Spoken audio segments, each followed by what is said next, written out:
السلام عليكم ورحمة الله وبركاته. كلنتو وعنا ونكسن داوديال كسر دوادا برامج كفلنقين تورركا وإذا معنا حرمت التلفزيون الدولة الصومالية جبل أنه كلية هي مقالة كسمايو أنيقو أحمد محمود جامع هيا الله ديار آخرين برامج كفلنقين تورركا عاو خذ بضاعة تكون داون دونتانا حيسها لنا وحكم ذا مدحوينها دولة الصومالية جبل المدن أحمد محمد إسلام أيام ما أنت بوقضي ciidamo isku dhafa oo lagu diyaarinayo xarunta kumeel gaarka ah ee dowlad goboleedka Soomaaliya Jubbaland magaalada Kismaayo kuwa oo qayb ka ah xoreynta gobolka Jubbada Dhexe iyo deegaanada kale ee ka maqan gacanta dowlad goboleedka Soomaaliya Jubbaland sidoo kale ciidankaas waxa ay sameeyeen dowlatus ballaaran barnaamijka falanqaynta ayaad ku daawan doontaan inta uu socdo insha Allah sidoo kale afhayeenka laamaha amniga dowlad goboleedka Soomaaliya ee Jubbaland mudane Cabdinuur Ibraahim Xuseen ayaad ku daawan doontaan oo ka hadlaya waxyaabaha la xiriira howlgalladan hor leh ee ay dowlad goboleedka Soomaaliya Jubbaland ay ku doonayso in deegaanada ka maqan ay gacanta dib ugu soo celiso afhayeenka waxaan ka wareysan doonaa waxyaabo tiro badan oo ay ka mid yihiin doorka bulshada ay ku leeyihiin howlgalkaasi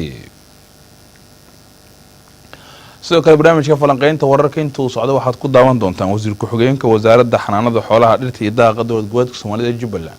ayaa waxa uu ka warbixinayaa howlo shaqo oo asbuuciidan ay wasaaradda ka waday miyiga gobolka Jubbada Hoose kuwa oo ahaa in ay talaalayso xoolaha kala duwan ee ku nool deegaanadaasi sidoo kale wargordhow soo gaaray xarunta kumeel gaarka ee dowlad goboleedka Soomaaliya Jubbaland gaar ahaan telefishinka Jubbaland ayaa waxa uu sheegayaa in ciidanka danab qaybta Jubbaland ka howlgasha ay weerar ku qaadeen koox ka tirsan kooxda argixisada al-shabaab oo dad shacab ku dhibaateynayay deegaan dhaca galbeedka degmada Kismaayo oo la yiraahdo Handraf halkaas oo ay ku dileen 3 kamid ah kooxda argixisada al-shabaab iyagoo soo qabsaday ilaa 2 qori oo nooca AK47 loo yaqaan iyo sidoo kale qori loo yaqaan 7ka barnaamijka falanqaynta wararka ayaad ku daawan doontaan howlgalladaasi iyo waxyaabaha ka soo kordha sidoo kale magaalada Muqdisho ee caasimadda dalka waxa lagu qabtay dood cilmiyeed looga hadlayay dhibaatada ay leedahay maandooriyaha barnaamijka falanqaynta ayaad ku daawan doontaan qodobadaasi iyo kuwa kale oo daahsoon ku soo dhawaada goordhow insha Allah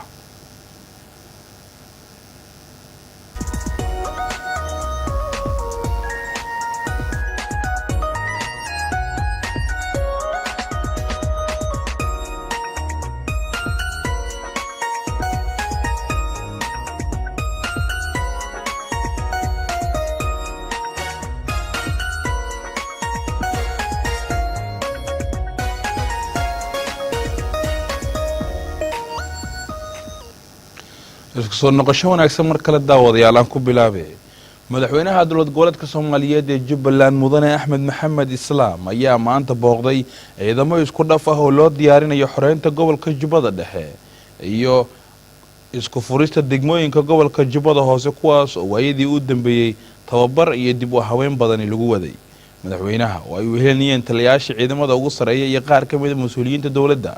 waxa uu kormeeray ciidamadan oo ay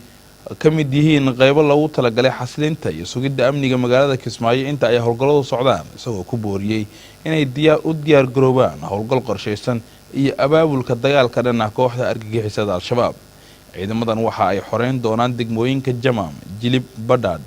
iyo guud ahaan gobolka Jubbada Dhexe oo ka kala tirsan Jubbada Hoose iyo Jubbada Dhexe kuwaas oo argagixisada laga saari doono maalmaha soo socda sida uu madaxweynuhu sheegay iyadoo sidoo kale ciidamadan ay qayb ka ah ay ka tirsan yihiin ciidamada booliska ay sugi doonaan amniga caasimadda kumeel gaarka inta howlgalladan ay socdaan iyadoo ay si dhow ula shaqeyn doonaan laamaha kale ee amniga ku shaqada leh ee ku sugan magaalada Kismaayo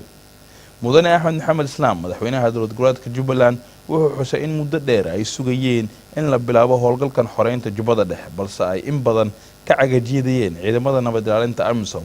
taas oo la mid ah howlgalkii lagu xoreeyay magaalada Kismaayo iyo degmooyinka kale ee Jubbaland oo markii ay dhaqaaq waayeen ciidamada AMISOM ay howlgalka bilaabeen ciidamada Soomaalida oo kaliya madaxweynaha Axmed Maxamed Islaam ayaa sheegay in howlgalladan hadda socda ay kali ku yihiin ciidamada Jubbaland balse ay macquul tahay in qaybaha dambe ay ku soo biiraan AMISOM iyo cid walba oo uu sheegay oo gacan ka geysanaysa la dagaalanka argagixisada kooxda al-shabaab bulshada reer Jubbaland ayuu madaxweyne Axmed Maxamed Islaam ku booriyay inay guntiga dheesha isaga dhigaan oo ay garab istaagaan ciidamada kana qayb qaataan howlgalka socda isagoo xusay in ilaa iyo hadda door muuqda ay kaga jiraan bulshada shaqada socota balse loo baahan yahay in intaasi ay ka sii badiyaan maruu madaxweynaha la hadlayay cutubyo kala duwan oo ciidanka Jubbaland ah oo uu khudbad u jeedinayay waxa uu yiri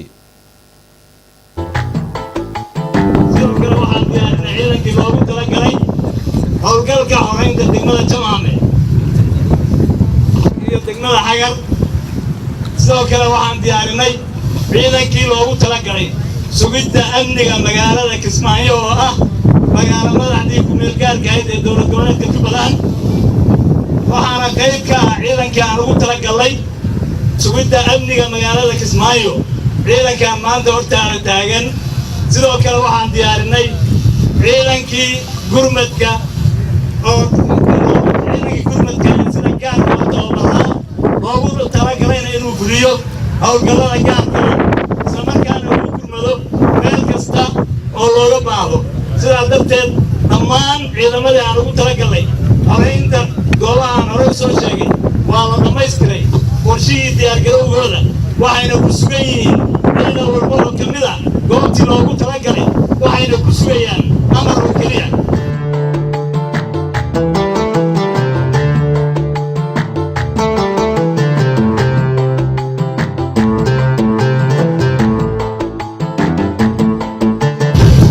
diyaargarowga howlgalka aynu ku jirno iyo qaabka aan u howlgalayno iyo qorshaha ay la yimaadeen saraakiisha ciidanka waxaan rabaa inaan idiin sheego waxaa aada u badan inuu askari waliba yidhaahdo waxaan rabaa inaan baxo howlgal baan rabaa inaan galo hadda kulligan howlgal baan u diyaarsana dhib male ninkii gurmad looga baadana waa loo duur doonaa kii hawlkale looga maarmaana waa loo waxay doonaa laakiin muhiimaddu ma aha in la yidhaha nin walba inaan baxaan rabo waa wax inoo furan waa howlgal furan oo la wada geli doono waxaan rajaynayaa qof waliba inuu shaqada meesha looga diray ku ekaado oo waxyaalaha caadifada aada u tirada badan oo askari waliba uu doonayo kii baxa inuu raaco aayad badan baan gelaynaa ciidanku ay jiraan gurmad baa laga baxaan karaa sida taliyuhu sheegaya howlgallo kala dhinacyada deegaanada howlgalka rabaa in laga shaqeeyo maclumu ma noqonayo in hal mar la wada baxo nin waliba inaa waa baxaya sidaan adoo sheegay kuwa booliska waxaan u diyaarinaynaa degmooyinka inay tagaan oo loo qaybiyo oo kuwa tuulooyinka iyo ilaa heer degmiya kulli ay tagaan oo loo qaybiyo waxaan aada iyo aada ugu faraxsanahay isku tashiga aan samaynayno iyadoo aan rajaynayna ciddii nagala qaybgalaysaay inay nagala qaybgeli doonto ama ha noqoto ciidanka xoogga dalka Soomaaliyeed ama ha noqdeen kuwa amisom ama ha noqdeen kuwa kale saaxiibada nahay waa howlgal weyn oo u baahan muddo badanna aan sugeynay inaan nagala qaybgalo howlgalkaa galo laakiin waxaan rajaynayaa inaan isku tashi samaynayna haddii laa yidhaahdo oo ciddiina soo qaybgalaysa diyaar baanu nahay laakiin aanaan u fadhiyi doonin in badan oo kale inaan sidii u fadhino nidhaah waxaan sugaynaa inta lala imanayo iyo goormay qoladaasi dhaqaaqayo waan la hadli doonaa ciidanka amisom ee nala degan waanan u sheegi doonaa howlgalkan shirka ugu soo horeeya hadda dhici doona ee shirkii amniga heer dowlad goboleed inaan bilaabayno ciddii lagu soo raacaysaay inayna soo gaadho waxaan filayaa bilowga howlgalladan lagu xoreynayay ay ka mid ahay in magaaladan Kismaayo lagu qabto xuduudka markaan kasoo bilaabayna waa raggii joogay galaan ciidan yarba waa ciidanka howlgalka soo bilaabay marka dambana cid waliba waa isugu jira howlgalka lagu xoreeyey ilaa Kismaayo iyo inta xuduudka u dhaxaysaay wuxuu ahaa midka kalifay amisoomta Muqdisho joogta inay inta yaraan dhaqdhaqaaqdo xataa Muqdisho kontaroolkooda inay soo celiyaan oo magaalada Muqdisho iyo hareeraheeda ay ku dhaqaaqeen taasaa keentay waxay tustay dhiirigelin iyo calaamadeyn waxaan rabnaa inaan tusno oo sheegno in Soomaalidu ay tahay dadka wax qabsan kara wax horeysan kara dagaalami karaya dhulkooda qabsan kara taasaan hadday noqoto inaan sugno oo nilaa goormaan idin raacna way nagu adkaanaysaa intaa ka badan laga sugi karo laakiin waxaan rabnaa in waan baxaynaa na soo raacay noqoto ayna noqonin waan idin raacaynaaye baxa macnaha waa la kala fahmaya ereyga sooma goormaan baxaysan aan idin raacne iyo waan baxnay na soo raaca macno kala duwan bay leedahay ereygaan leeyahay waxaa weeyaan waan baxnay cidda na soo raacaysaa na soo raaco taasaan leedahay ciidanka xoogga dalka Soomaaliyeed iyo dowladda Soomaalida waxaan aad uga talinayaa weliba madaxda qaranka wax badan oo lagu mashquulayo waxaa ka fiican waxa dhabta ah in loo wajah ha loo jeesto waxa dhabta ah ha loo taga maamada umuraysa iyo gabadha xanuunsan iyo odayga duqooba meesha cidlada joogay maanta aan gurmad xataa la siin karayn aan isku tashanno aan wax qabsanno aan inagu soconno waan gaari karaynaa waxaan doonayno laakiin waxaad ogaataan biyo sacbada ayaa looga rabaa hadday noqoto inaan sugno maalin walba yaanu horkacaya iyo yaana kaxaynaya way iska adkaanaysa horweynine in hal mar labaad sax ma aha ciidan walbana si kaliu sheegay aagga loogu talagalay la joogo shaqada lagu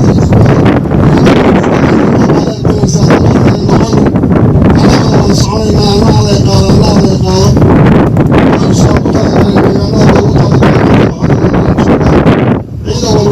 waxaan diin rajaynayaa tallaabo fiican horumar leh weji fiican dadkeena oo maanta aan fursadda siino cadowga oo ka qaadno insha allahu inaan middaas ay noo noqon doonto haddii ilaahayna waxaan aad iyo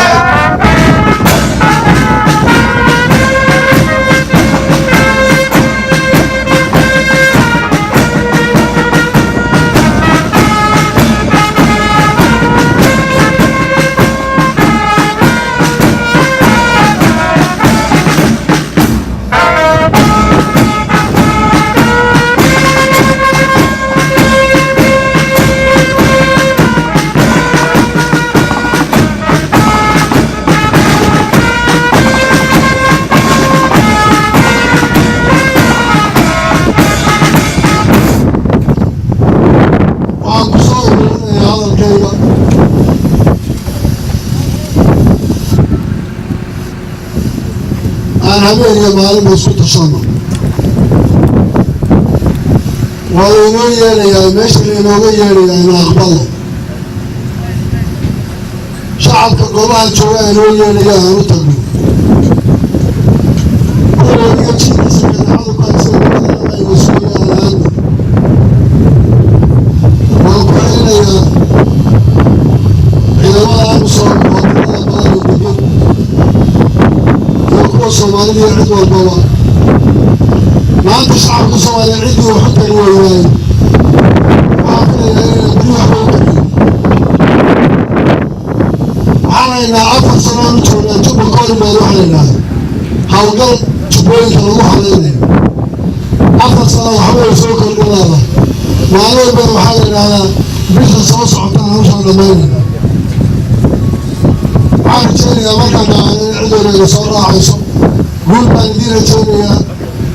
waxaan aad ilaah uga baryaa inaan howlgalka ilaah inoogu guuleeyo waxaan idiin rajaynayaa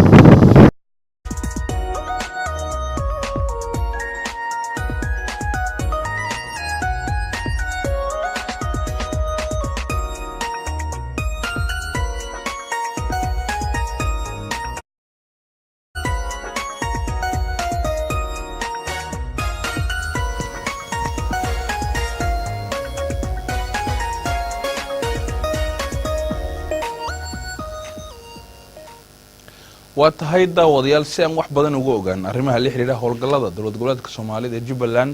ay ku dhawaaqday ka oo lagu xoreynayo gobolka Jubbada Dhexe ee qaar ka mid ah degmooyinka gobolka Jubbada Hoose ayaan waxaan wareysi la yeelanay afhayeenka cusub ee wasaaradda amniga dowlad goboleedka Soomaaliyeed ee Jubbaland mudane Cabdinuur Ibraahim Xuseen waxa uu inooga warbixiyay halka xaalka xoreynta gobolka Jubbada Dhexe iyo guud ahaan howlgallada socda ay marayaan isagoo barnaamijka falaqeynta wararka la hadlay waxa uu yiri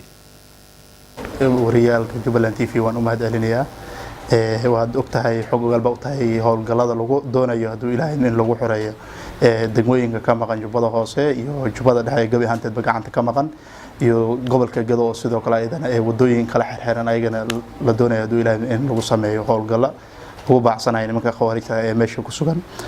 waa mahadsantahay hawsha marka waa si dardar leh ayay ku socotaa hadduu ilaahay idmo shacabka Soomaaliyeed iyo ciidamada Jubbaland oo isgarabsanaya iyo dawladooda ayaa waxay doonayaan in dadka walaalahood ee dulman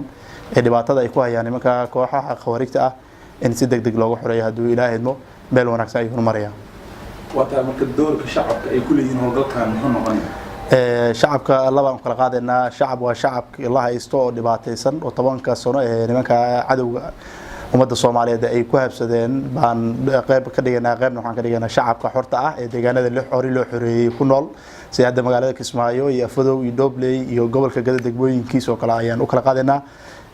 shacabka cadawga u haysto waxaan leeyahay doorka kale ee u furan waxa weeye inay soo dhaweeyaan ciidamada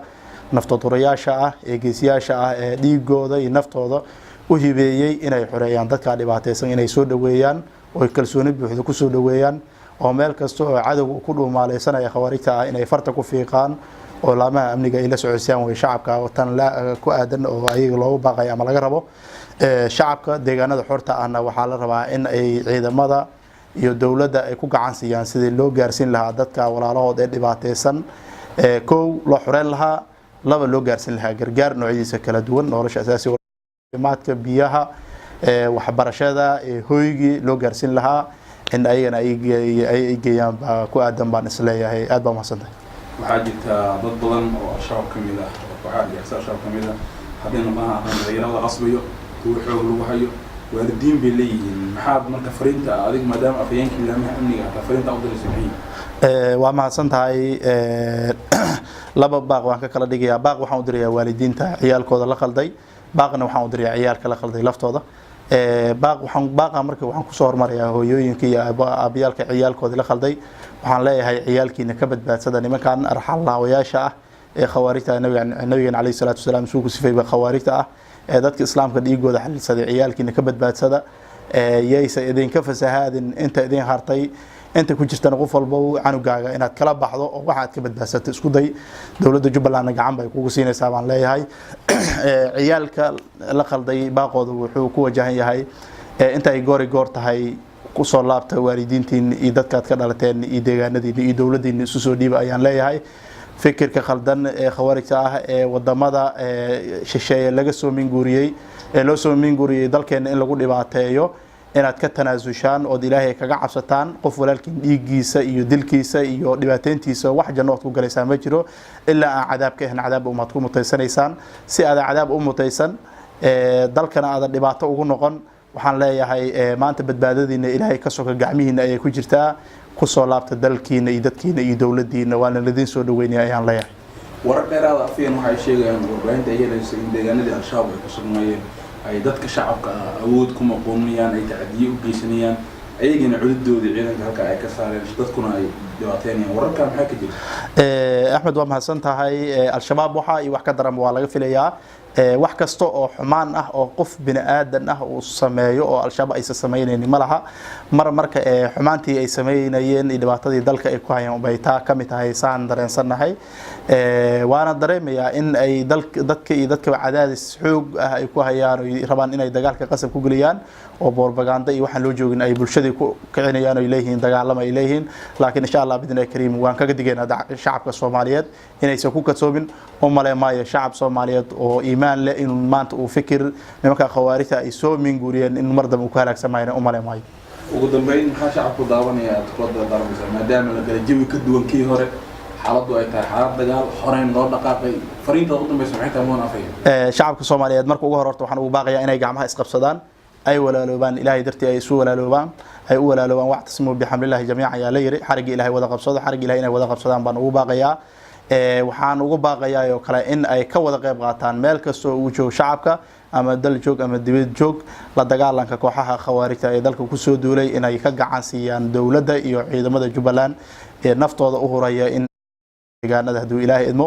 waxaan kale oo kaga baaqayaa shacabka meelaha nimanka ay ku dhuumaaleysanayaan ee qatarta ah ee ay rabaan inay shacabka ku dhibaateeyaan inay ka fogaadaan oo ay ka digtoonaadaan haduu ilaahayna dhibaatadooda intii tabartooda ah insha Allah bidna kariim annagana jawaab baan ka bixinaynaa in aan si fudud ugu dulqaadno haduu ilaahay nala garab galo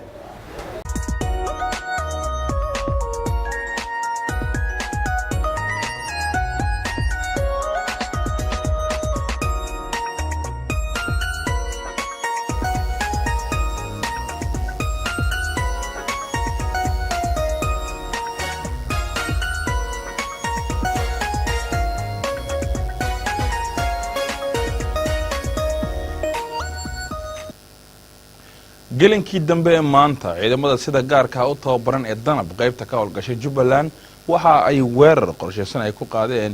deegaan lagu magacaabo Handaraaf oo dhaca galbeedka degmada Kismaayo kaas oo masaafadan 75 kilomitir u jira magaalada Kismaayo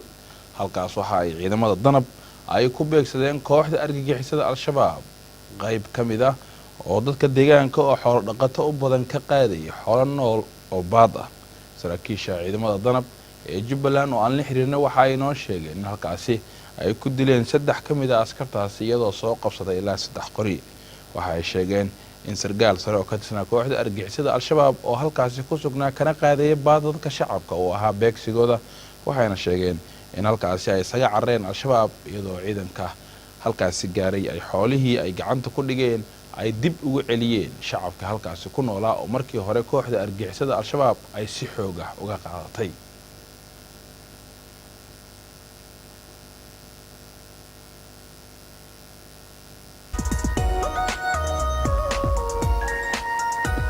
astaanti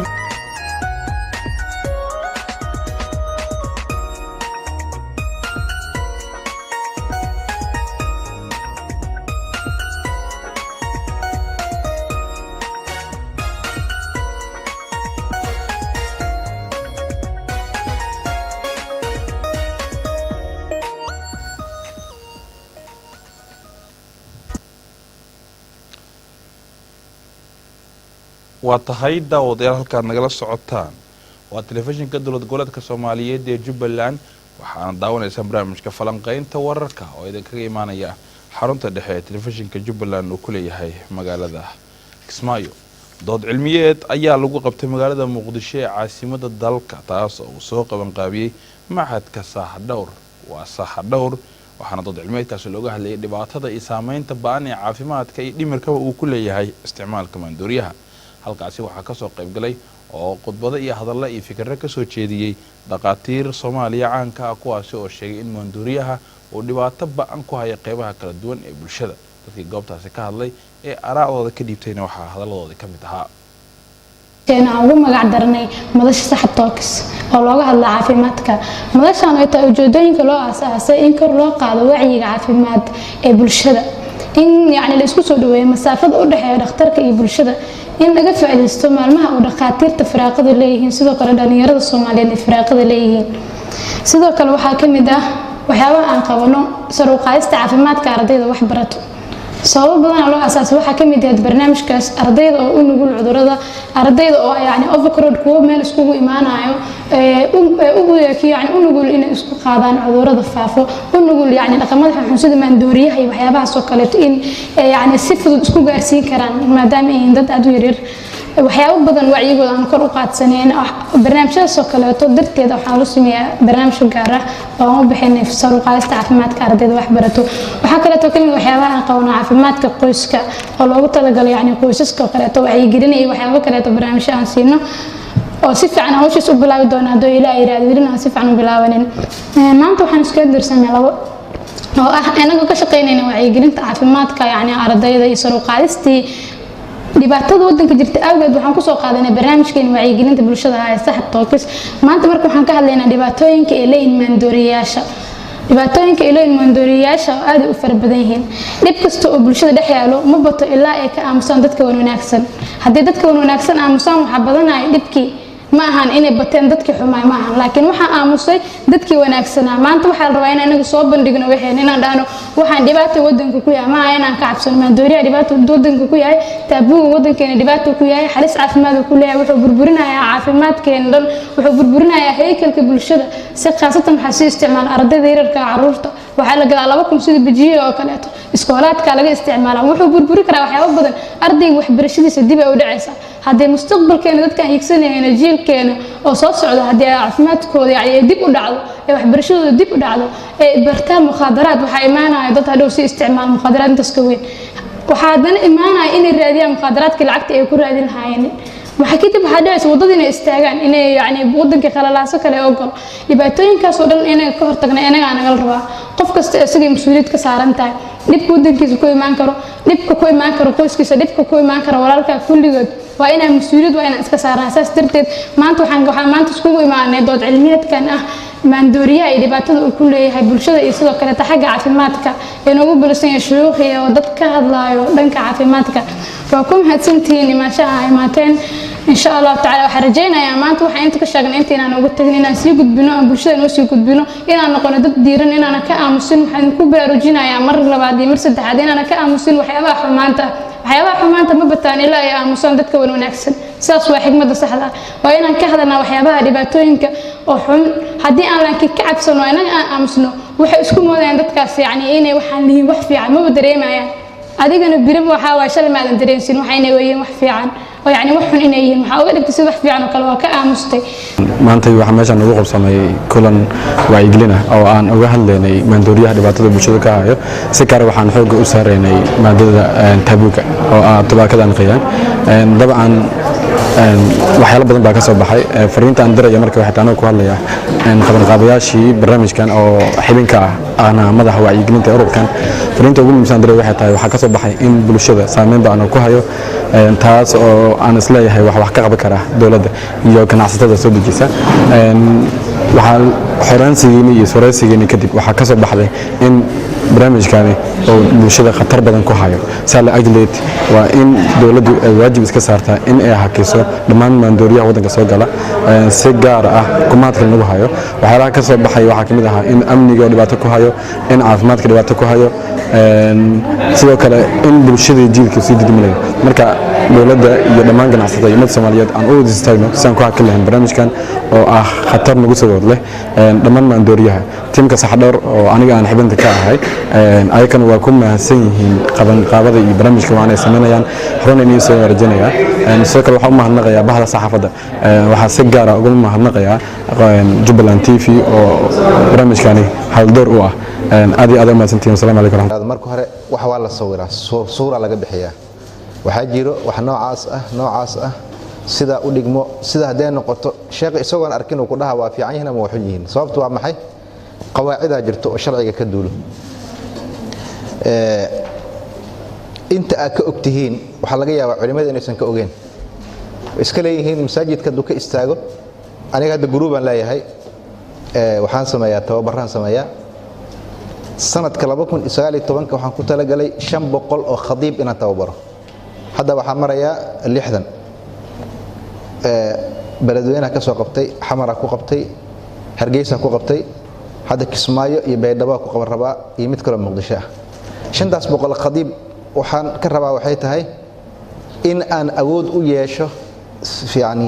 hal isbuuc gudihiisa wixii magaalada ama Soomaaliya ka dhaco inaan ku bedeli karno macna 500 khadiib oo halkii khadiib ay dhageysanayso masjidka ugu yar meeqa fadhido 300 iska dhahnaa يعني 500 قضية أنت اسمك هر فريسة أنت كلنا وتعمين كرتا سوشيال كان الاستعمال وحاولت لقلنا وحيتها إن وعيك كرلو قاعد شيء قمر كدوس تابوجا بفهم سنين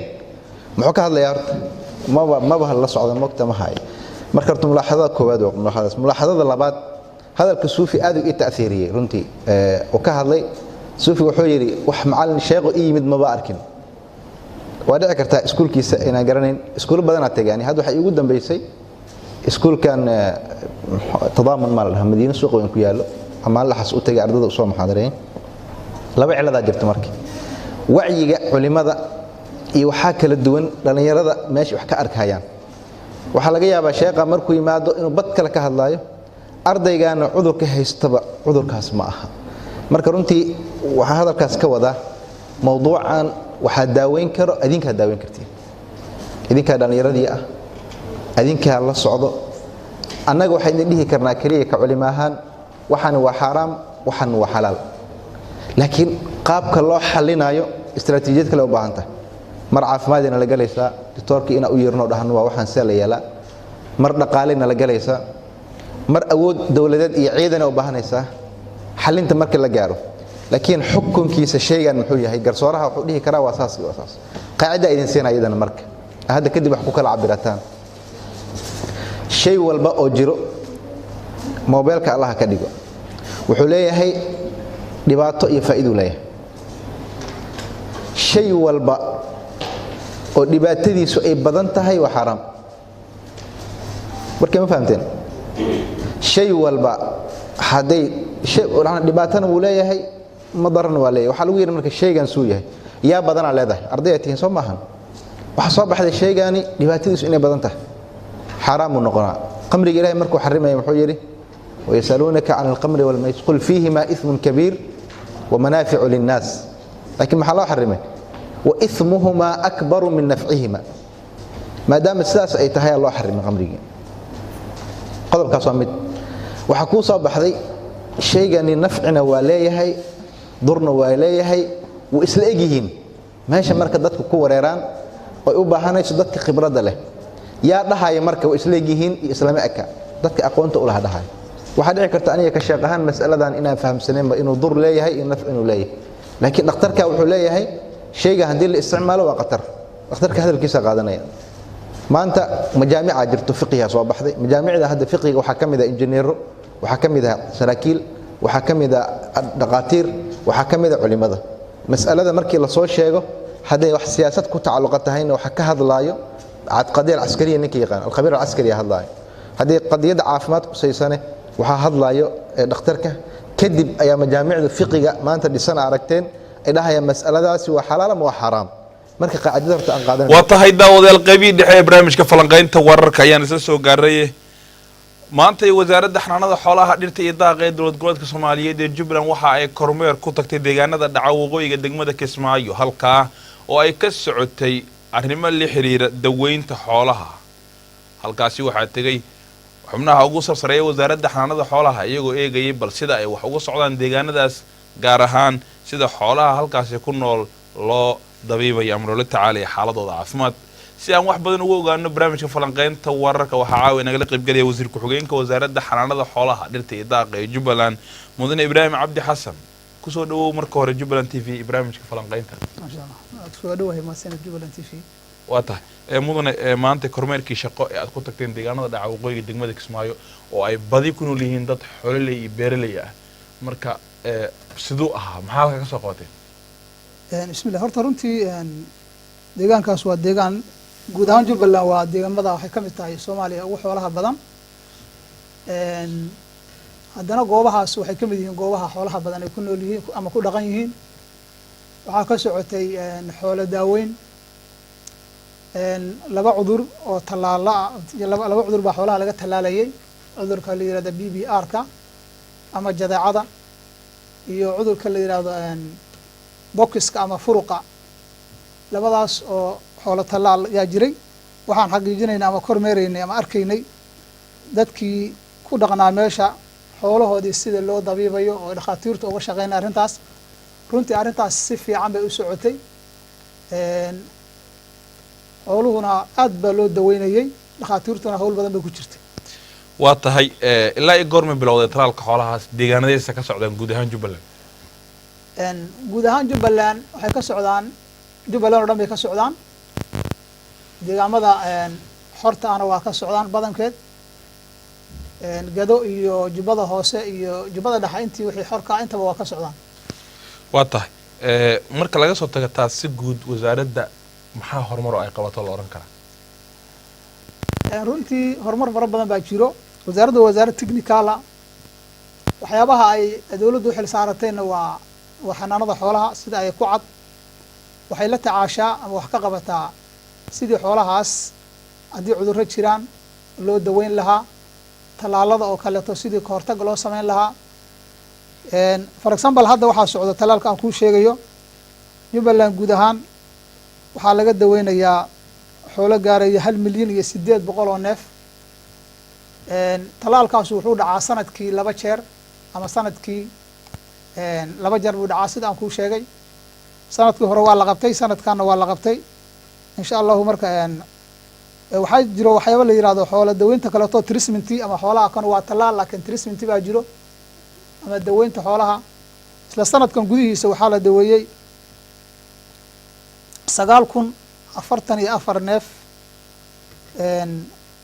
oo laga daweeyay jubbada hoose xoolo daweyna waa tahay marka xoolahaas noocay isugu jireen nimcooleyda noocay ah xoolahaas ariga iyo geel iyo lo'da waa isugu jireen laakiin talaalkan hadda waa ariga weeye oo idii riyaha waa tahay maxaa ku soo koobay idaha riyaha ma iyagu xanuunkan u badan yahay maya uma badna talaalada hadba si bay u samaysan yihiin talaalkaana waa jadeecada inta badana waa jirtaa xoolaha kale waa ku dhacda laakiin hadda talaalkaan haynaa wuxuu yahay arig iyo looda besa loogu talagalay. waa tahay waxaa jiri jirtay in dhowaan takada Kismaayo laga dhoofiyo xoolo nool arrintii maxjirka iyo si guud bal dhoofintaas iyo xoolahaas iyo see wax u wadaan hadda halkay wax marayaan. Jubbaland xoolo badan baa ka dhoofa maxjirkuna waa shaqeeyaa si fiican buu shaqeeyaa xoolaha dhoofa ilaa iyo 30,000 oo neef baa ka dhooftay Jubbaland labadii sano hadda gudaheedii ahayd haddana way dhoofayaan Jubbaland raalli ka noqdo insha Allah. waa tahay deegaanadan dhodhow marka laga tago xoololeedu mudanaysa ogtahay wasiir waa reeb gura oo asbuuc meel ma degnaada naq baa la raadiyaa waa la gurguraa see adinka adeegiina u geersiisaan. waa sax xoololeedu waa gurguraan laakiin hadba meesha ay ku sugan yihiin ay dhakhaatiirtu ka howlgashaa oo ay ugu tagaan xoolaha. waa tahay marka ka waran bal si guud xoolaha Jubbaland oo kale iyo ka ganacsigooda iyo sidee wax u socdaan. xooluhu hadda waa caafimaad qabaan alxamdulillah. xooluhu hadda markii ay xilliga abaaraha ay dhacaanna waa qiimahooda hoos u dhacaa. haddana waxay ku xiran yihiin dalabaadka ay ku baxayaan bay ku xiran yihiin. hadda waqtigan xaaliga xooluhu waa caafimaad qabaan. sanaduna guud ahaan goobo badan oo Jubbaland ka mid ah waa ka fiican tahay ilaah waa mahad iskale. marka suuquna waa fiican yahay aad u fiican yahay xoolaha. marar badan waxaa laga cawdaa xoololeedu ka cawdaan biyo la'aan ma ku baraarujisaan in la samaysto kayd biyo si barbaxa oo kale loogu baxsado. waa lagu baraarujiyaa bulshada waa la wacyigeliyaa in ay hataa xoolaha ay u faa'iideeyaan xilliga roobka ah dhul la daaqaa jiro xilliga dareecdu ay tagto ama jiilaalka ay tahayna dhul la daaqaa jiro in hataa sida ayada ay u kala isticmaalaan oo xilliga roobka dhulka biyuhu ay ka tagayaan la isticmaalo xilliga jiilaalka dhulka cawsku ku harayo la isticmaalo arintayda waa la wacyigeliyaa bulshada. badi waxaa la sheegaa mudan wasiir inaad baaritaan ku samayseen ma aqaan xoolaha ku nool jiinka webiga iyo xoolaha ku nool dhulkan dhasheega ah ka baxsan webiga way kala caafimaad duwan yihiin waxaa xanuun badan kuwa jiinka webiga maxaa ma baarteen arrintaas maadaama idin qusayso. horta cudurrada xoolaha ku dhacay inta badanaa waxaa keeno parasite ama dulku noole baa keena gandiga oo kaleeto ama takarta ama shilinta oo kale kuwa ayagana waxay u badan yihiin dhulka kaynta ah ama dhulku webigu uu ku dhow yahay u badan yihiin sababahaasaa keeno laakiin wax dabiici ama ah waa wax ay keento cimiladu ama roobku markuu badan yahay ku yimaada biyaha daadadka ay yimaadaan ama dhulku biyaha u dhow oo webiga gosha la yiraahdo cayayaan ku nool ayaa keena cudurradaas marka waana lala tacaalaa inta badan. waata ugu dambeyn fariinta ugu dambeysa ee aad dirayso xoololeyda ama guud ahaan dadka ay wasaaraddiina qosayso maxay tahay. waxaan u diri lahaa bulshada xoolo dhaqatada horta xooluhu dhaqashadoodu Soomaaliya xoolaha way dhaqataa guud ahaan laakiin waxaa la rabaa xoolaha sida loo dhaqanayo in ay si loo bartay oo aqoon loo leeyahay inay tahay. for example xoolaha waxay u baahan yihiin sida bani aadamka oo kale in loo daweeyo daway u baahan yihiin dawadaasina waxay u baahan tahay aqoon. dadka bulshada xoolo dhaqatada inta badan waxay sameeyaan inay dawada suuqa ka iibsadaan oo dabadeedna ayagu inay isticmaalaan xoolaha daweeyaan ay isku dayaan arrintaas arrin dhibaato la waaye. waxay rabtaa xooluhu qofka bini aadamka sida dhakhtar ugu baahan yahay xooluhu dhakhaatiir ugu baahan yihiin dawadu waxna way dishaa waxna way noolaysaa waxay u baahan tahay si aqoon leh in xoolaha loo daweeyo. tirada iyo tayadu waa labo xoolaha tirada markii la yiraahdo qofku waxa laga yaabaa inuu 100 neef leeyahay haddana isagu uu dhibaataysan yahay waxaa dhici karto in qof 5 neef leh ama 10 neef leh xoolihiisa ay ku filan yihiin anfacayaan. arrintaas waxaa keeni karto waa tayeenta xoolaha la tayeenayo tayeentaas waxaa ka mid ah xoolaha in biyahooda iyo cuntadooda iyo dawadooda iyo meesha ay hataa ku hoyanayaan intaba in wax laga fikiraya ay yihiin oo waliba wax aqoon loo leeyahay ay yihiin sidaasaa macnaha yaa wanaagsan. guud ahaan marka waxaan leeyahay dadka shacabka xoolo dhaqatada waxaan kula talinayaa kow xoolaha inay daweeyaan dawada ay ku daweynayaan inay noqoto dawo cid aqoon u leh ay daweynayso. waa tahay wasiir markii laga soo tago miyiga xoolaha ku nool magaalada Kismaayo xarunta ku meel gaarkii hadda Jubbaland ay ku shaqeyso wasiir waxa looga maarlaayay wadooyinka adba aad aragtay xoolo jaam keenayo dadkii xasaxmad keenayo marar qarshil dhaliyo haddana maalin walba iyagana waa la waxyeeleeyaa gaari baa ku dhac waa laga cararaa dhaawac iyagu ay xoolihii dameeraha iyo lo'da u badan yihiin wasaaraddiina qorshe arrintaa ma ka dejisa arrintaas waa iyanoo kasii faa'iidaysanaya weli waxaan kusii darayaa dadka xoolaha laftirkeeda isticmaalo xoolaha horta magaalada waa lagu haystaa miyigana waa lagu dhaqdaa magaaladana waa lagu dhaqdaa dadka laakiin xoolaha magaalada ku dhaqdo ayagaa loo baahan yahay in ay ka shaqeeyaan xoolahooda sida ay ku xanaaneyn lahaayeen wasaaradda qorshaha uga yaallo qorshaha uga yaallana waxaa weeye xoolaha kuwa la rarto oo kaleeto dadku waxay u isticmaalaan si aada u dhib badan oo neefku waxaa dhici karta in tankiisii wax ka badan la saaro sida dameeraha oo kale ama dibida oo kale tankiisii wax ka badan in la saaro bulshada soomaaliyeed gaar ahaan bulshada jubbaland waa ka wacyigelinaya arrintaas bir baa waxay leedahay mitir tan in wax nool marka ay tan ay wax ku qaadan inaysan lahayn ma aha waxaad arkaysaa nin neef buu wataa ama dibiya ama dameera wuxuu saarayaa biyo aada u fara badan oo fuusta iyo 2 fuusta gaaraya waxaa laga yaaba inuusan awoodu lahayn arrintaas waa ka wacyigelinayaa xoolaha suuqa jooga runtii xoolahaas waa qorshe badan baa nooga yaallo waan rabnaa insha allahu bulshadii lahayd xoolahaas inaan aan la xiriirno oo habkii u dhaqaalaysan lahaayeen inaan barno insha allah waa rajeynayna hadduu ilaha yidhahdo waa tahay daawadeelkaasi waxa uu ahaa wasiirka ku-xigeenka wasaaradda xanaanada xoolaha dhirta iyo daaqa dowlad goboleedka soomaalida jubbaland mudane ibraahim cabdi xasan oo igala qaybgeliyay barnaamijka falanqaynta wararka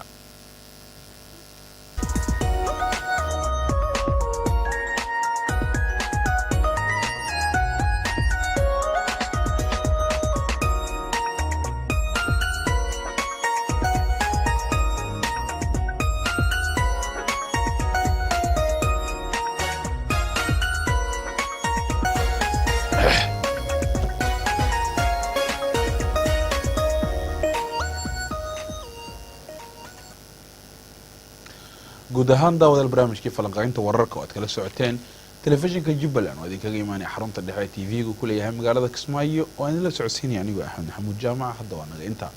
barnaamijka falanqaynta intii uu socday waxaad ku daawanayseen farsamadii saaxiibka ee anastareji inta aan haweenka xiga dib u kulmi doono dhammaantiin waxaan leenahay nabaday amaanaado